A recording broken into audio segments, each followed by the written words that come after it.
अ, नमस्कार मित्रों, ये वीडियो इस टॉपिक पर है कि देश को रॉकफेलर चला रहे हैं, रॉथस्चाइल्ड चला रहे हैं देश को, मुकेश अंबानी नहीं चला रहे। मतलब क्या मेरा, रॉकफेलर और रॉथस्चाइल्ड से पहले मतलब क्या है? विदेशी धनिक। अंबानी से मतलब है भारत का धनिक, भारत के धनिक जिसमें अंबानी का नाम सबसे पहले और सबसे ऊपर आता है। और ऐसा नहीं है कि अकेला रॉकफेलर और रॉथस्चाइल्ड इंडिया को कंट्रोल कर रहे हैं। अमेरिका के कुछ 100-150 जितने धनिक परिवार है जिनके सभ्यों की संख्या होगी कुछ 500-600 जितनी, वो अब पूरे इंडिया को कंट्रोल कर रहे हैं। कैसे कंट्रोल कर रहे हैं वो मैं बताऊंगा, और ये भी मैं आपको एक्सप्लेन करूंगा कि भारत के जो धनिक है जिसमें अंबानी आ गया, बिरला आ गया, टाटा आ गए, उनका कंट्रोल भारत के अंदर अब 5% भी नहीं बचा। तो और जो अरविंद गांधी बात कह रहे हैं कि देश को मुकेश अंबानी चला रहे हैं, बात ठीक है, लेकिन वो इस बात को छिपा रहे हैं कि देश को अब अंबानी तो सिर्फ 5-10% ही कंट्रोल कर रहे हैं, बाकी 90% रॉकफेलर और रॉथस्चाइल्ड कंट्रोल कर रहे हैं। और वो इसलिए छिपा रहे हैं क्योंकि उनको भी सारा पैसा और मीडिया कवरेज जो आता है वो रॉकफेलर और रॉथस्चाइल्ड से आता है। रॉकफेलर शब्द का अर्थ क्या है? अमेरिका के धनिक। रॉकफेलर अकेला नहीं, रॉकफेलर एक परिवार है जिसमें अभी कुछ 25 जितने सदस्य हैं रॉकफेलर फैमिली में। रॉकफेलर फैमिली के पास पैसा होगा बिल गेट्स से कम 10-15 गुना ज्यादा, मिनिमम 10-15 गुना ज्यादा। लेकिन वो फोर्ब्स लिस्ट में क्यों नहीं आता? फोर्ब्स लिस्ट में इसलिए नहीं होता क्योंकि रॉकफेलर ने अपना सारा पैसा रॉकफेलर फाउंडेशन के नाम पे करके रखा है, और वो पैसा उन्होंने ट्रांसफर किया था आज से कुल 70-80 साल पहले। इसलिए वो फोर्ब्स लिस्ट में उनका नाम आता है कि भाई उनके खाते में, उनके पास कितना पैसा है, तो उनके पास तो बहुत कम पैसा है, उन्होंने सारा पैसा रॉकफेलर फाउंडेशन के नाम पे करके रखा है, इसलिए फोर्ब्स लिस्ट में उनका नाम नहीं आता। लेकिन उनके पास बिल गेट्स से मिनिमम 15 गुना, कुछ लोग कहते हैं कि 50 गुना ज्यादा पैसा है। पूरी दुनिया का 30% जितना पेट्रोल रॉकफेलर के अंडर में है। और रॉथस्चाइल्ड है वो एक बैंकिंग फैमिली है, ऐसा कहते हैं कि, और उसमें भी वही इश्यू आता है कि रॉथस्चाइल्ड ने अपने सारा पैसा है वो कंपनियों के नाम पे दबा के रखा है।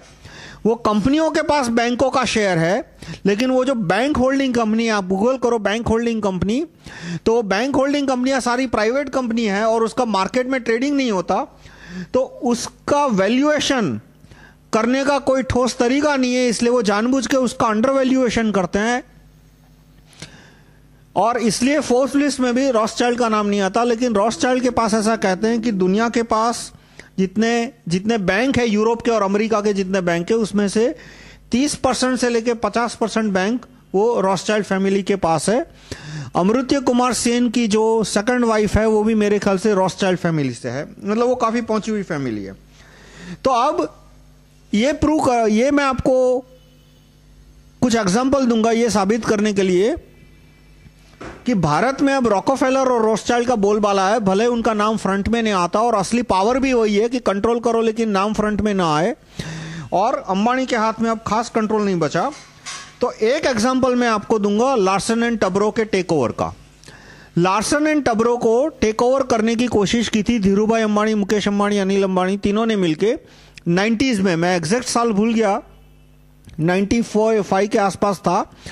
और वो टेक ओवर इसलिए करना था कि उनको जो रिलायंस की रिफाइनरी बनानी थी और दूसरे जो सारे उद्योग करने थे, वो चाहते थे कि उसकी मशीनरी का उत्पादन भारत में हो, ताकि उनको विदेशी कंपनियों से वो मशीनरी न लानी पड़े, ताकि उनका विदेशियों पे डिपेंडेंस खत्म हो जाए।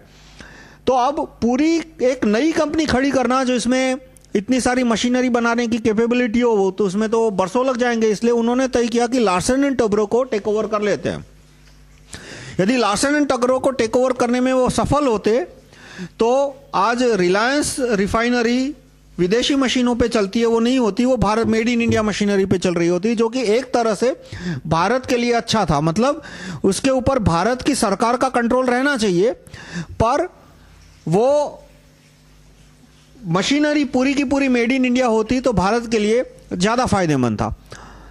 पर लार्सन एंड टब्रो को वो टेक ओवर नहीं कर पाए। क्यों नहीं कर पाए? क्योंकि सुप्रीम कोर्ट के जज और हाई कोर्ट के अलग अलग जजों ने उस पर स्टे ऑर्डर डाल दिया। उन्होंने लार्सन एंड टब्रो के बड़े पैमाने पे शेयर खरीदने की कोशिश की, और उसमें ऐसा नहीं था कि सारे के सारे ट्रांजैक्शन फर्जी थे। कुछ एक ट्रांजैक्शन फर्जी इसलिए हो गए कि उन्होंने ब्रोकर को बड़े पैमाने पे कमीशन देना शुरू किया। कि नॉर्मली ब्रोकर का कमीशन होता है 1% 2%। उसने ब्रोकर को बोला कि तू लार्सन एंड टब्रो के शेयर खरीद के ला, शेयर का तो मैं तुझे ज्यादा दाम दूंगा ही दूंगा, लेकिन मैं तुझे कमीशन भी दूंगा। फिर उन्होंने कहा, बहुत सारे लोग शेयर बेचने को तैयार नहीं थे, तो उन्होंने बोला कि चलो शेयर होल्डर की मुझे प्रॉक्सी लाके दो। प्रॉक्सी का मतलब क्या होता है कि जो share holder board of director के अपॉइंटमेंट के टाइम वोटिंग करने जाते हैं, वो खुद वहां पे वोट करते हैं कि बोर्ड ऑफ डायरेक्टर कौन बनेगा। लेकिन मान लो कोई शेयर होल्डर है जो कि वोट नहीं करना चाहता, तो वो अपना प्रॉक्सी किसी को दे सकता है और उसके बदले में प्रॉक्सी वोट डाल सकता है। तो उसने ब्रोकरों को बोला कि तुम शेयर नहीं दे सकते तो कोई बात नहीं, मुझे प्रॉक्सी लाके दो और मैं तुम्हें इतना पैसा दूंगा। तो कुछ ब्रोकरों ने फर्जी प्रॉक्सी लाके दी, तो अब थोड़ी प्रॉक्सी सही थी, थोड़ी प्रॉक्सी फर्जी थी, तो एंड में तो वो पूरा ट्रांजैक्शन कैंसिल होना था तो हो गया।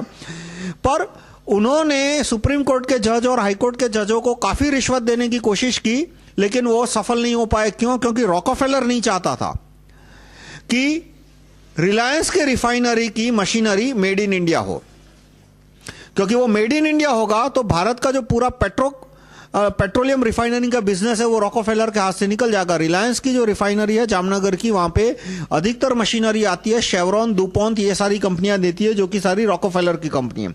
डुपॉन्ट फ्रेंच कंपनी है, पर उसमें भी रॉकफेलर का बहुत बड़ा होल्डिंग है।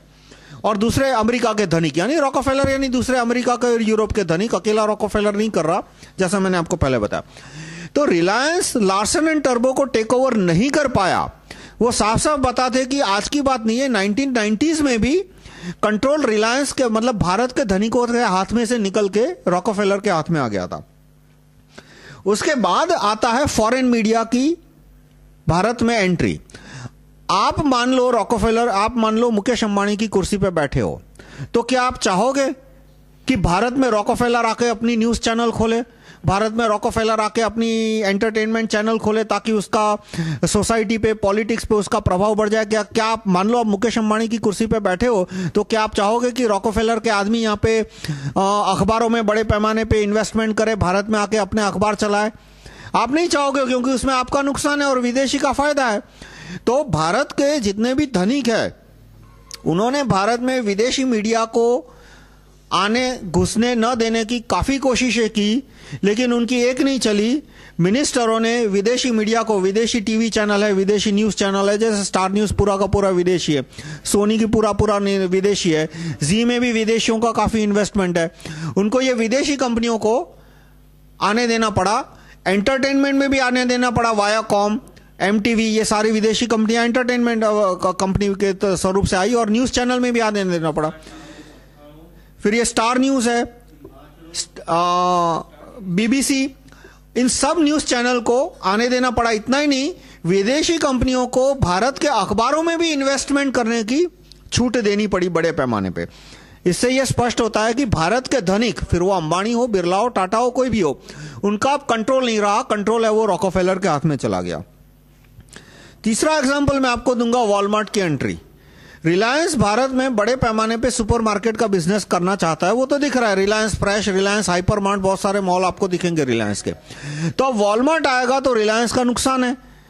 तो रिलायंस बिल्कुल नहीं चाहेगा कि वॉलमार्ट की भारत में एंट्री हो और वॉलमार्ट इस तरह से बड़े पैमाने पे सुपरमार्केट खोले, लेकिन रिलायंस उसे नहीं रोक पाया।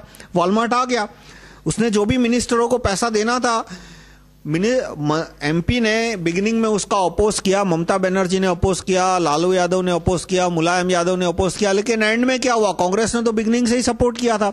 और जब वोट कम पड़े तो मुलायम यादव बिक गया, उसने एंड में एफडीआई को सपोर्ट दे दिया। आप देख सकते हो लोकसभा राज्यसभा दोनों में मुलायम सिंह ने आखिर तक विरोध किया था, जब वोटिंग हुई तो उसने एफडीआई को सपोर्ट कर दिया। तो इससे स्पष्ट साबित होता है कि इसमें भी वॉलमार्ट की जीत हुई, रिलायंस की हार हुई और भारत में एफडीआई आ गई। तीसरा एग्जाम्पल मैं दूंगा केन्स इंडिया का।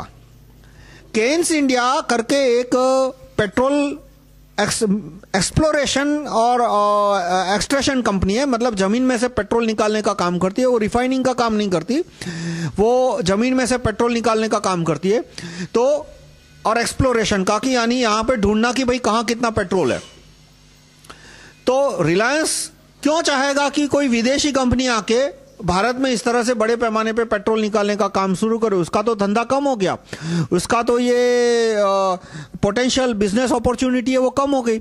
लेकिन केन्स इंडिया आज की तारीख में भारत में है, और मेरे ख्याल से राजस्थान में, आप गूगल करना, बड़े पैमाने पे वो ऑयल एक्सप्लोरेशन और ऑयल माइनिंग करने का प्रोजेक्ट हाथ में ले रही है।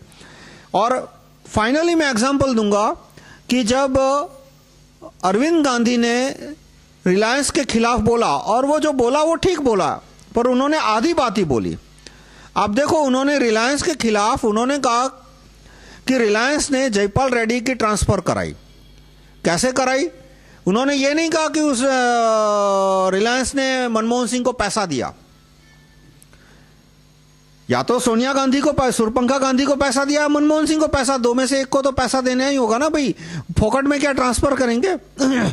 उन्होंने कहा कि दबाव डाला। भाई दबाव कैसे डाला? क्या मुकेश भाई बंदूक लेके गए थे उसके घर पे कि कनपट्टी पे बंदूक रखी थी कि ट्रांसफर ऑर्डर पे साइन कर, वरना अभी घोड़ा दबाता हूं?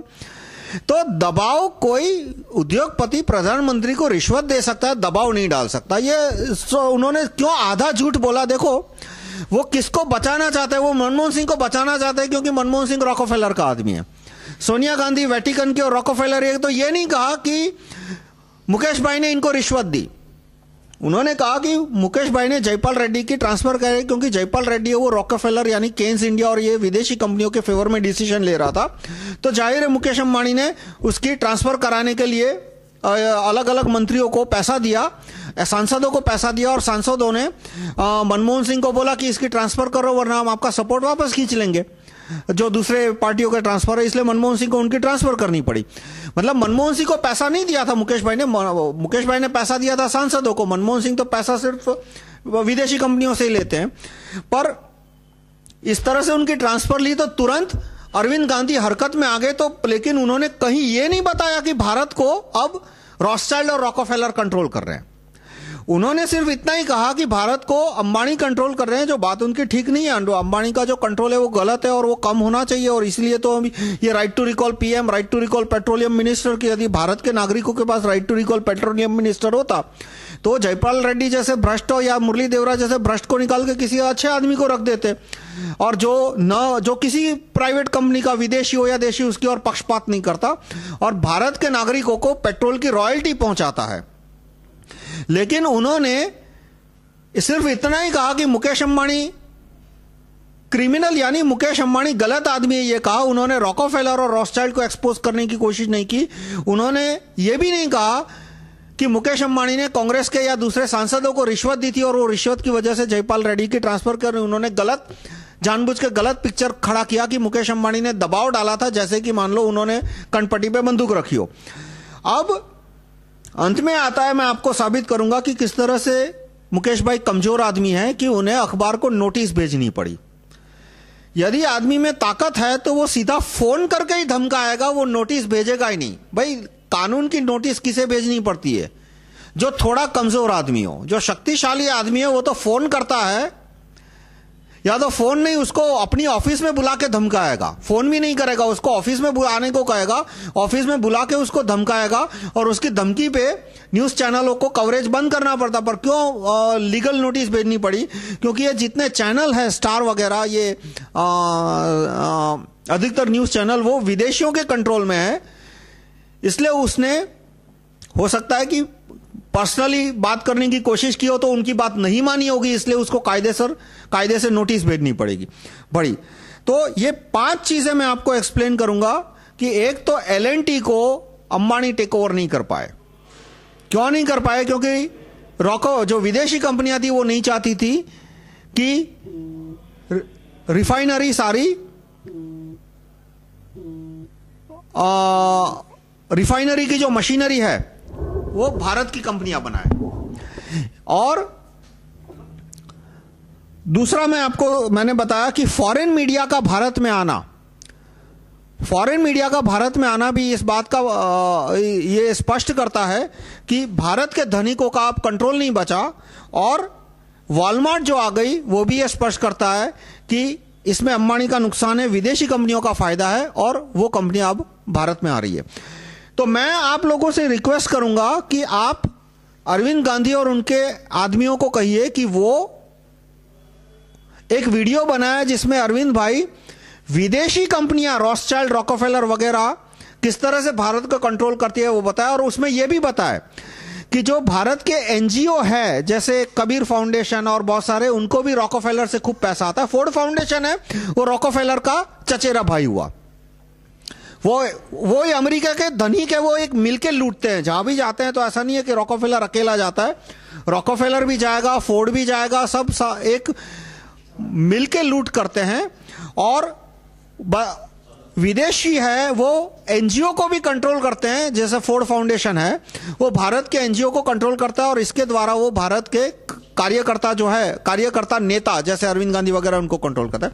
तो इससे मेरे ख्याल से आपको स्पष्ट होना चाहिए कि भारत में अब कंट्रोल अंबानी का न के बराबर बचा है, 5-10% ही होगा, अधिकतर कंट्रोल अब रॉकफेलर और रॉथस्चाइल्ड का हो गया है। धन्यवाद।